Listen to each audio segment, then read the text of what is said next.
Welcome to TalkTickers. This is your rapid fire guide for really digging into earnings calls and pulling out the essential insights. Yeah, what you really need to know. Exactly. Today, we're diving deep into the first quarter fiscal year 2026 earnings call for Semtech Corporation, or, SMC. Right, and our mission here is basically to cut through all the noise, break down the key results, what management said, the outlook, and help you understand what actually matters from that call. Okay, so let's kick off with the headline numbers for Q1 FY26. Because they were, well, pretty strong. How strong? SMC reported net sales hitting a record $251.1 million. A record, okay. And not just a record, it was actually above the midpoint of their own guidance. Plus, it's up a solid 22% compared to the same quarter last year. Okay, so good top-line growth. But the story wasn't just about selling more stuff, right? They seem to make real progress on profitability, too. Oh, absolutely. Adjusted gross margin reached 53.5%. 53.5. Yeah, that was up a little bit sequentially from the last quarter, but the big number really was the year-over-year change. Which was? A significant 370 basis points year-over-year. That's quite a jump. Wow, okay. 370 basis points on gross margin. And did that carry through? It sure did. It gets better down the income statement, actually. Adjusted operating margin hit 19%. 19%. Which is a substantial 680 basis point improvement year over year. Big increase there. Okay, 680 BPS. And then adjusted EBITDA margin landed at 22.1%. Also up. Yeah, up 600 basis points year over year. So, all those margin improvements, they flowed right to the bottom line then. Pretty much. Adjusted diluted EPS came in at 38 cents. 38 cents. And how does that compare? Well, put it this way. It was just 6 cents a year ago. 6 cents to 38 cents. Okay, that's significant. Yeah, these are, across the board improvements. Management pointed to it as performance well above their own expectations. All right, so let's unpack that a bit. How did they pull that off? What were the key drivers management talked about? Well, they chalked up the results, especially beating the guidance, to what they called disciplined execution. Standard phrasing, but okay. Anything specific? They did specifically call out successfully navigating dynamic tariff policies. Apparently, that took a lot of coordination across their teams to sort of manage the potential impacts. Right. Tariffs are always a moving target. What about the bigger picture, their strategy? They basically reaffirmed their focus on their core priorities, optimizing the product portfolio, investing strategically in R&D, the important stuff, and continuing to drive that margin expansion we just saw. Makes sense. Did they acknowledge the macro environment? Everyone seems to be talking about uncertainty. They did. They acknowledged that those macroeconomic uncertainties are still out there, and it's impacting the timing of some of their portfolio optimization plans. Maybe slowing down some changes? Potentially the timing, yeah. But they stressed they have conviction in operating their current businesses effectively, to grow the top line and keep improving those financial metrics for shareholders. Okay, so focusing on execution. What about the balance sheet? Financial health? That was definitely a theme. Debt reduction is still a priority. They made a $10 million term loan prepayment in Q1. Okay, chipping away at it. And they've actually already paid down another $15 million since the quarter ended, so early in Q2. So $25 million paid down recently. Where does that leave their debt? Well, it got their net debt down to $396.2 million by the end of Q1. And importantly, that meant they achieved an adjusted net leverage ratio below 2. Getting under 2 times leverage. That's usually a key milestone, isn't it? It often is, yeah. A target many companies aim for. Good progress there. Any other financial housekeeping items? They also added some flexibility. They successfully amended their revolving credit facility, boosting it by $17.5 million, up to $455 million total. Gives them more room to maneuver. And cash flow. Looked healthy. Operating cash flow is $27.8 million, and free cash flow came in at $26.2 million for the quarter. Solid numbers. Just one note there, those figures did reflect some typical Q1 outflows, like paying out variable compensation. Bonus season. Right. And they also mentioned taking a $2.8 million hit from foreign exchange revaluation losses in April because the US dollar weakened a bit. Okay. Unavoidable currency stuff. Right. Let's drill down into the segments. That's where you often see the real technology story playing out. Starting with infrastructure. All right. Infrastructure. Net sales in Q1 were $72.8 million. And how does that track? It was up 5% sequentially, so from Q4, and a strong 30% year over year. 30% year over year in infrastructure. Okay. What's driving that? The big engine within infrastructure, it's data center. That segment hit a record $51.6 million in revenue for them. Record for data center. How are the growth rates there? Up 3% sequentially, which is okay, but listen to this, a massive 143% year-over-year increase. Whoa, okay, 143% year over year. That's the standout number so far. Definitely. Now, management was pretty upfront about expecting a short-term demand gap in their Copper Edge business. Copper Edge, that's their high-speed copper interconnect tech, right? And the gap is with their anchor customer, the big hyperscaler. Exactly, the one they've talked about before. So a temporary dip there. But importantly, they see the overall data center market as a sustainable growth driver. Why? What's the thinking? Couple of things. One, hyperscalers are just expected to keep increasing their capital expenditures, building out more capacity. For AI and everything else. Right. And two, SMC feels their tech, both copper and optical, is really hitting the mark for what's needed now. Especially for AI data centers, I imagine. There's some big challenges there. Absolutely. They specifically highlighted how their analog solutions are kind of uniquely positioned to tackle some of the biggest headaches in AI data centers right now. Power consumption and thermal management. Yeah, those things are getting critical. Chips are getting hotter, using more power. And the interconnects, the things connecting those chips, they have to keep up without adding even more heat and more power drain. That's the challenge. So how does SMC's tech help, specifically Copper Edge? Well, they framed Copper Edge as enabling a, quote, paradigm shift. Okay, big words. What does that mean practically? It means it gives you the signal integrity and the reach you need for these super high-speed connections inside AI clusters. But crucially. But with drastically lower power consumption, they said over 90% less power compared to options that use DSPs. Okay, explain DSPs quickly. Digital signal processors. They're basically like little mini computers on the cable itself that clean up the signal.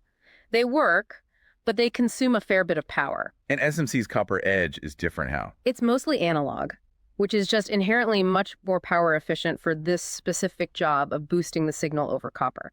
Plus, they offer longer reach than your standard DSE cables. DAC's being direct attached copper, just the plain passive wires. Exactly. Those have real distance limitations. SMC's Copper Edge can go further or allow for thinner cables. And they showed this off, right, at OFC, the big optical conference. They did. They had some key demos. One was running 1.6 terabits. That's incredibly fast over a 3-meter cable that was really thin, only 27 gauge. Thinner's better for airflow in racks. Definitely.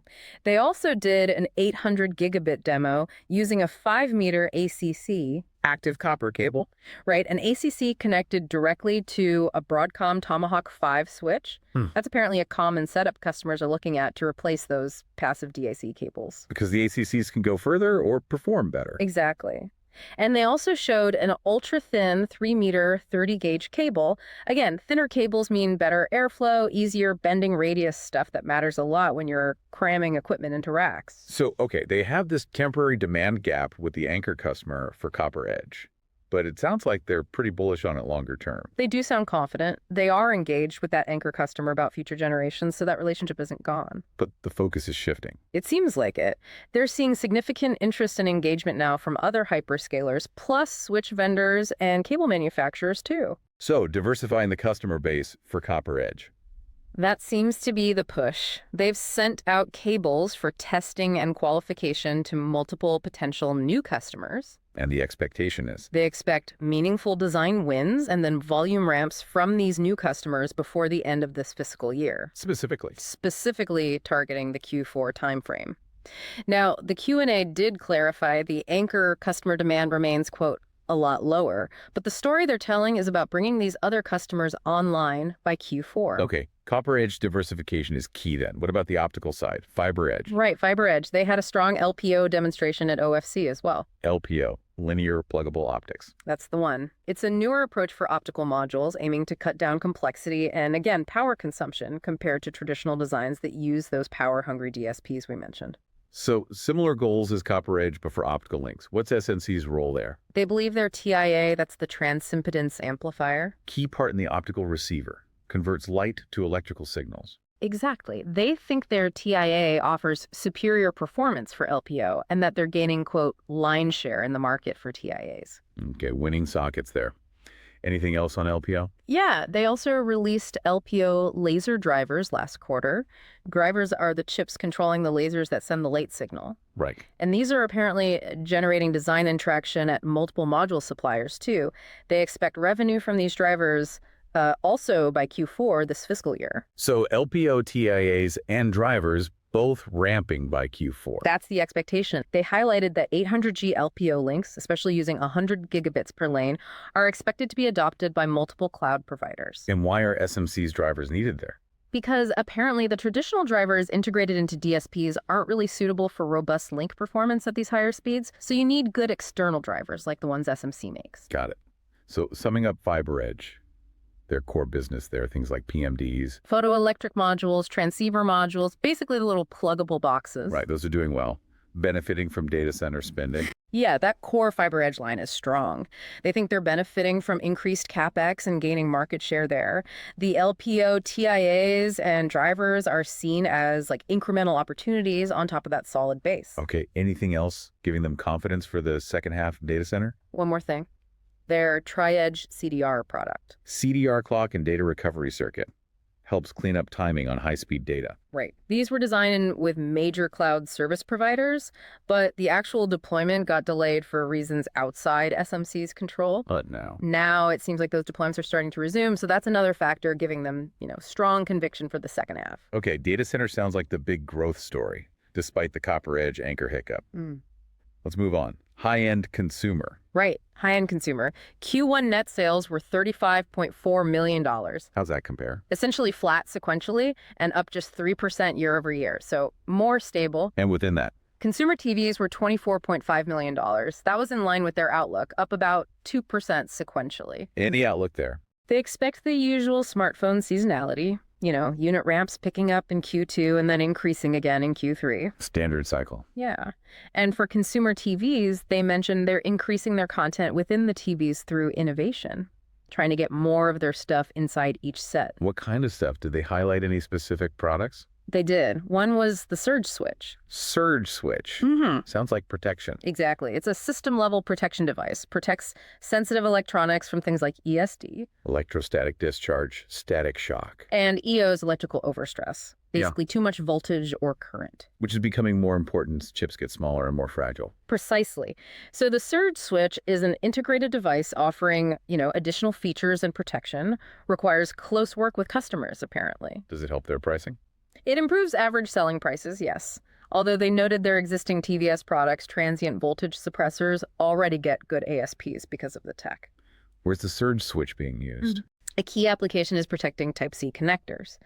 And that's interesting because it opens up their addressable market beyond just consumer electronics into areas like automotive, telecom, etc.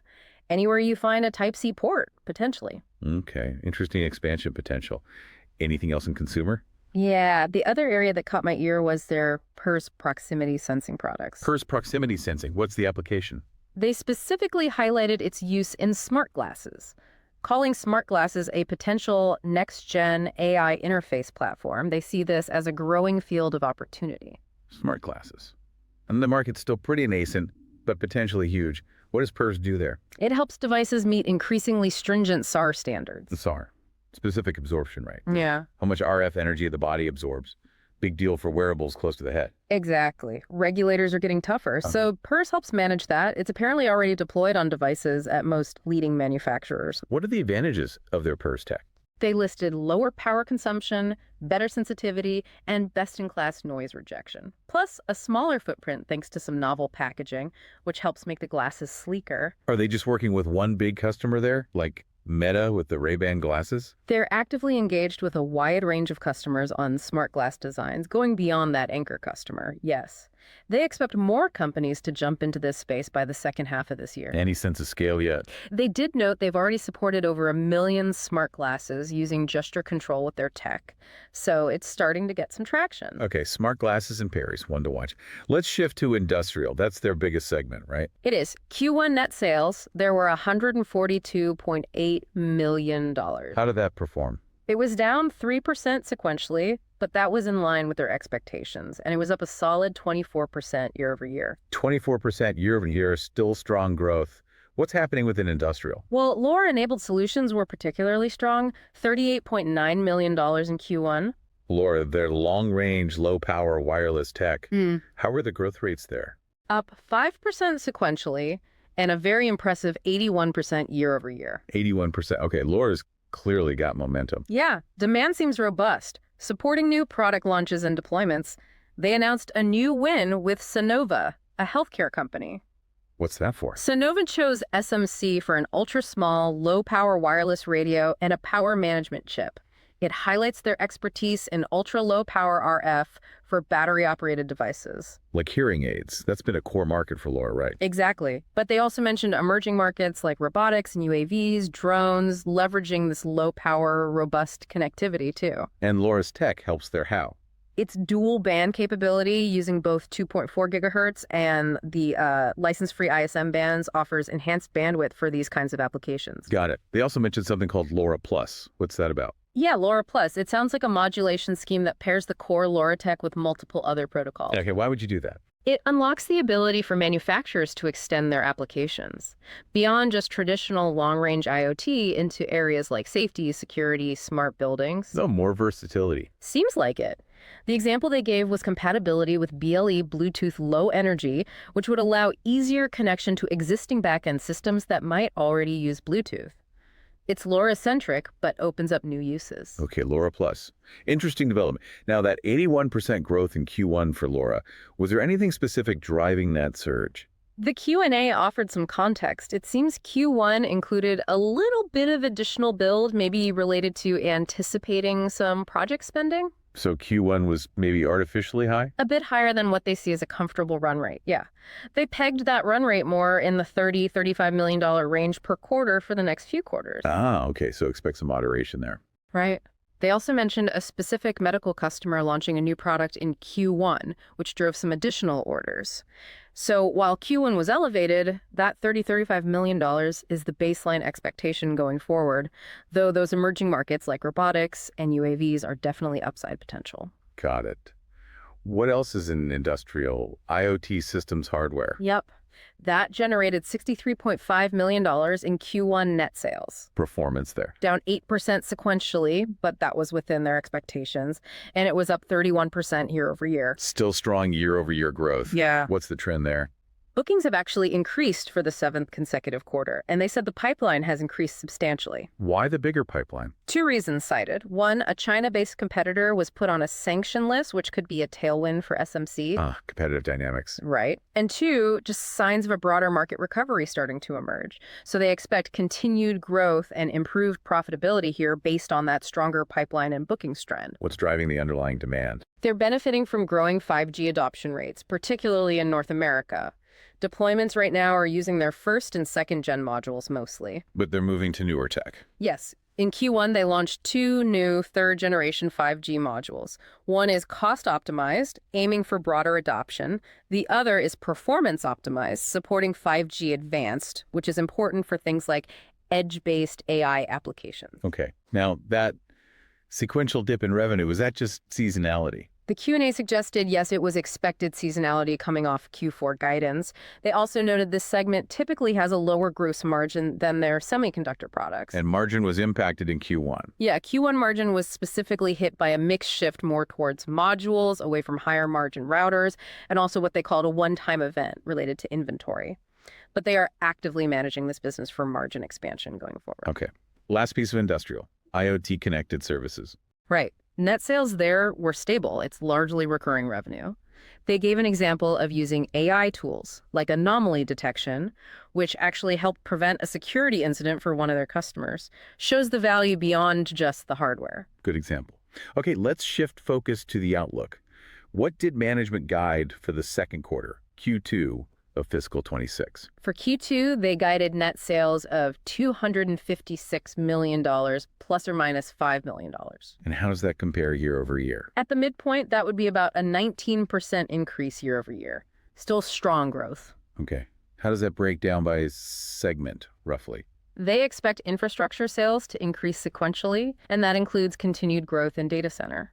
Good to hear data center keeps growing sequentially. High-end consumer should be up slightly, reflecting that typical smartphone seasonality we talked about. Makes sense. And industrial is guided flat to slightly down sequentially. That's the moderation in LoRa offsetting expected growth in the IoT cellular business. Okay, so LoRa pulls back a bit from Q1's high. Cellular grows, netting out flat to slightly down for industrial overall in Q2. What about profitability in Q2? Gross margin. Adjusted gross margin is expected to be 53.0%, plus or minus 50 basis points. Still strong. How's that year over year? That's a 260 basis point improvement year over year at the midpoint. So continued margin expansion reflecting the expected product mix. And did they comment on segment margins? They noted that their semiconductor products group, that's signal integrity, analog mixed signal, wireless, had a Q1 gross margin of 63.7%, which was up significantly year over year. But they cautioned that figure is highly dependent on the product mix in any given quarter. Right. Mix is always key. What about operating expenses? Adjusted net operating expenses are guided at $87.5 million, plus or minus $1 million. Any color on that spending? They mentioned it includes continued investment in R&D, naturally, but also building out their commercial team, their technical sales force. The idea is to better align R&D efforts with actual customer needs out in the field. Strategic spending. Okay, putting that all together, what's the operating margin outlook for Q2? Adjusted operating margin is projected at 18.8% at the midpoint. Year over year. That's a 460 basis point improvement year over year. So solid operating leverage. And EBITDA. Adjusted EBITDA guided at $56 million, plus or minus $3 million. That gives an adjusted EBITDA margin of 21.9% at the midpoint, up 310 basis points year over year. Continued strong margin improvement across the board then. Any other pieces of the Q2 guidance? Interest, tax? Adjusted interest and other expenses net are expected to be lower, around $5.5 million. That reflects the reduced interest rate they get on their term loan now that their debt leverage is lower. Benefit of paying down that debt. Exactly. And their adjusted normalized income tax rate remains guided at 15%. Okay. So bottom line, what does that translate to for earnings per share in Q2? This all leads to an expectation for adjusted diluted EPS of 40 cents plus or minus 3 cents for Q2. That's based on roughly 90 million shares outstanding. 40 cents plus or minus 3. Okay, slightly up from Q1's 38 cents. Now let's look even further out. Did they give much color on the second half of fiscal 26? H2. They gave some directional commentary. In terms of seasonality, it's mainly limited to that high-end consumer segment tied to smartphone releases. The other markets don't really show obvious near-term seasonal patterns. What about the broader trends for H2?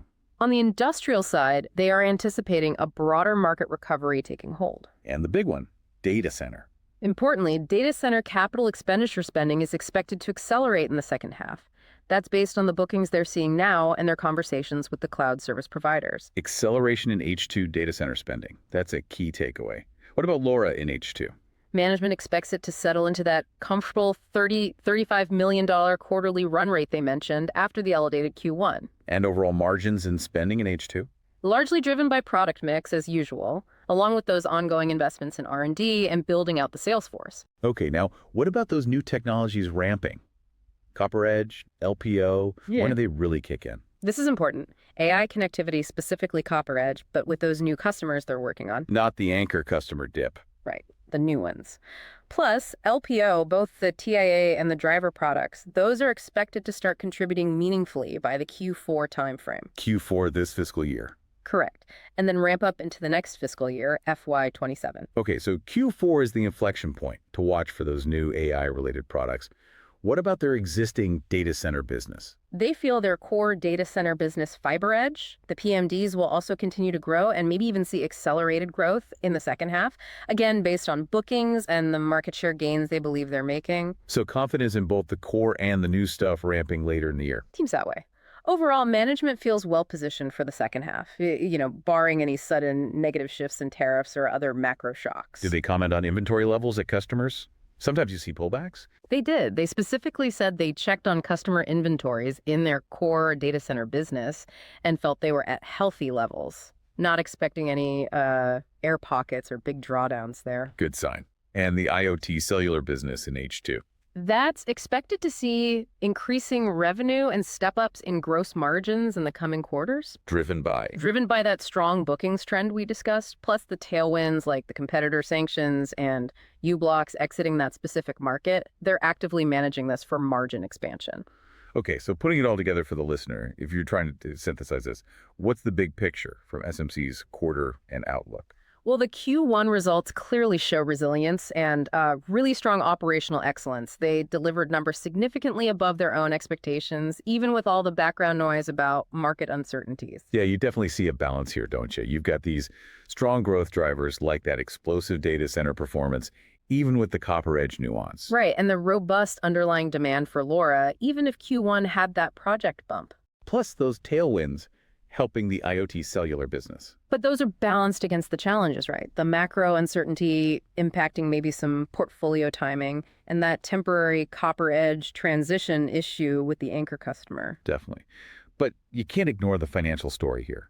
That significant year-over-year margin expansion, gross, operating EBITDA, that's a major win. Absolutely. Alongside the solid progress they're making on debt reduction, getting that leverage under 2x, these are, tangible improvements creating shareholder value. And looking forward, that focus on new products seems crucial. The expected ramp of Copper Edge, but with the new customers by Q4. Yeah, and the LPO deployments and driver revenue starting to come online around the same time. Plus those expanded design-ins for the Surge switch and the potential for Perse in that growing smart glasses market. These are really the potential growth engines beyond their established businesses, aren't they? Exactly. And I think it helped to connect these products back to the real-world benefits, why they matter. Good point. Like, Copper Edge isn't just about speed, it's about slashing power consumption for AI servers by potentially over 90%. That's huge. And LPO aims to solve similar power and complexity issues, but for optical links. Surge switch provides that essential protection for smaller, more sensitive chips. And Perse helps meet those tough SAR regulations while enabling new ways to interact with wearables like smart glasses. These aren't just, technical specs on a data sheet. They address critical customer needs and major market trends. Right. So ultimately, the call painted a picture of a management team that seems really focused on what they can control: execution, R&D investment, operations. While, clearly acknowledging the external stuff, the macro environment, the tariffs that they just have to navigate. Okay, let's shift gears slightly. Time for our This Is Not Financial Advice segment. Right. Keyword, not. This is purely taking some interesting bits from the call and spinning up a couple of, let's say, provocative, but maybe just plausible enough what-if trade ideas, things you might hear debated. Speculative territory only. Lay it on me. What's the first outrageous but plausible play based on this call? Okay, idea number one, the bet on the new Copper Edge customers. Okay, go on. So, yes, management was very open about that temporary dip, the air pocket, with the anchor customer for Copper Edge in the near term. That's known, right? It's a headwind. But UT, the call repeatedly emphasized strong engagement, testing, qualification, and expecting meaningful design wins and volume ramps from multiple other hyperscalers and enterprise customers. When again? Specifically by the Q4 timeframe. And remember, the tech advantages, that massive power saving versus DSPs, the longer reach, thinner cables. Those are compelling for the AI build-out. So the speculative pitch is? Go long SMC, specifically betting that this Q4 inflection point, driven by this new diversified group of Copper Edge customers, actually happens. And maybe it ramps faster or bigger than the market currently expects. Potentially more than offsetting the temporary anchor slowdown. Exactly. It's kind of a contrarian angle, betting on successful diversification and the compelling tech winning out against maybe broader AI market concerns or just focusing too much on the anchor issue. Interesting. Betting on diversification and the tech itself.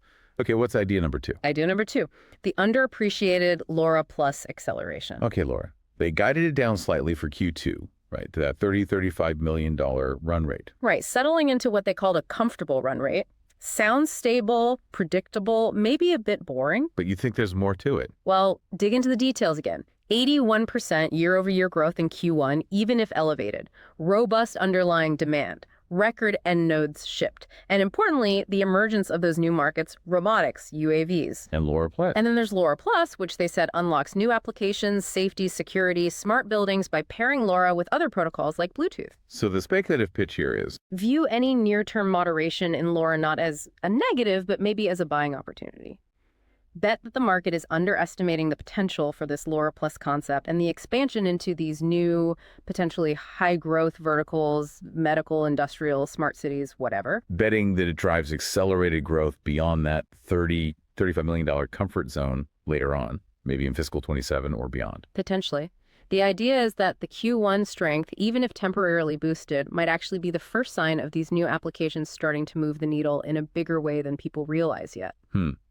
So not just a steady IoT component business, but one that could break out into larger, newer markets, thanks to LoRa Plus and these emerging use cases. Plausible if you buy into that expansion story. Plausible, maybe outrageous. Again, just thought experiments based purely on the signals from the call. Definitely not recommendations. Absolutely clear. Okay, so to quickly wrap things up then, SMC delivered a strong Q1, clearly beat their guidance. Showed significant margin expansion year over year and made solid progress paying down debt. And the outlook for the second half looks positive, driven largely by that expected acceleration in data center spending. Plus those tailwinds in the IoT cellular business, and importantly, the anticipated ramps of key new products like Copper Edge with those new customers and LPO coming online towards Q4. Right.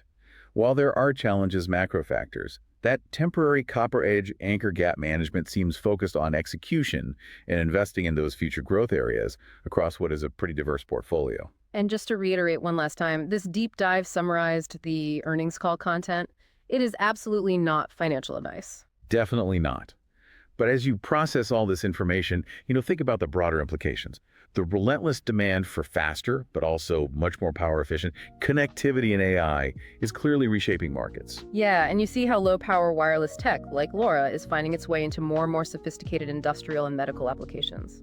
And things like advanced sensing and protection, like Perse and surge switch, they're becoming almost non-negotiable for the next waves of consumer devices, especially wearables like smart glasses. There's definitely a lot of complex interplay between these different technology areas. Indeed, there is something to mull over as you connect these dots yourself.